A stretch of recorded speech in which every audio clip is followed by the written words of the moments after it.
Hours after the towers collapsed, the U.S. started to redefine what it means to be a patriot. Within weeks, President George W. Bush was bombing Afghanistan, beginning what would be America's longest war. That same month, Congress voted to trade people's individual privacy for the sake of national security. It is now my honor to sign into law the USA Patriot Act of 2001. This law gave the U.S. government sweeping new surveillance powers. Only one senator voted against it. We will lose that war without firing a shot if we sacrifice the liberties of the American people. That is Senator Russ Feingold in 2001. And here he is, reflecting on that moment 20 years later. Whatever the military or the law enforcement asked for, whatever expansion of executive power was asked for, people would go for it. Two provisions stood out. The first, Section 215, basically allowed the government to make businesses hand over records if they were somehow relevant to an international terror investigation. The second, Section 505, expanded something called a national security letter, which forces companies to hand over their customers' phone and financial records without them knowing.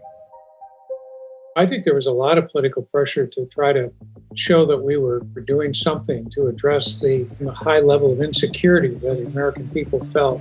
Former Democratic Senate Majority Leader Tom Daschle had all sorts of fights with Bush's White House.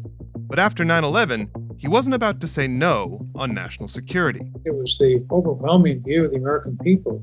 Do whatever you need to protect us, make sure this never happens again. The process was truncated in a way that meant it wasn't fixed, and it was irresponsible. No senator wanted to be accused of being soft on terror, as the White House was starting to call it. They wanted to look tough. By the time Senator John Kerry became the Democratic presidential nominee in 2004, it didn't matter how anyone actually voted. The Patriot Act had become political dynamite. But politics aside, the public was learning more about how the feds got into their business.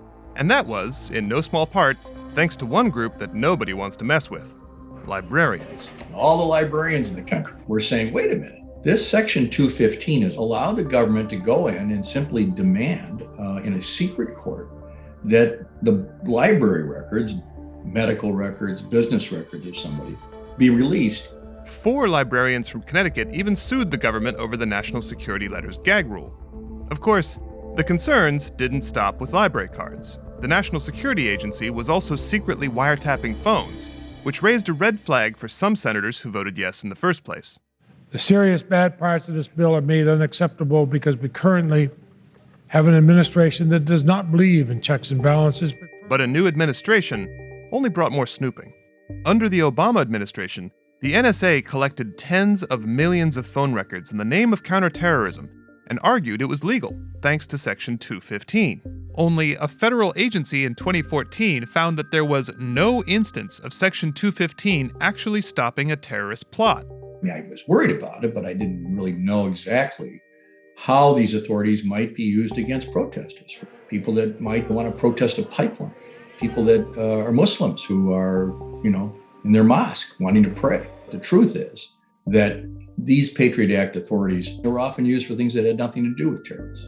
In 2015, the sun finally set on the Patriot Act and rose on the Freedom Act, which banned the bulk collection of phone records. But it's not like we're in a post-Patriot Act world. The government is still giving out mail bags of national security letters, including about 9,700 just last year. Almost 20 years after the Patriot Act passed, the U.S. was attacked again, this time by its own citizens. The powers the government gave itself didn't stop the attack, and once again, the aftermath has been filtered through a political lens.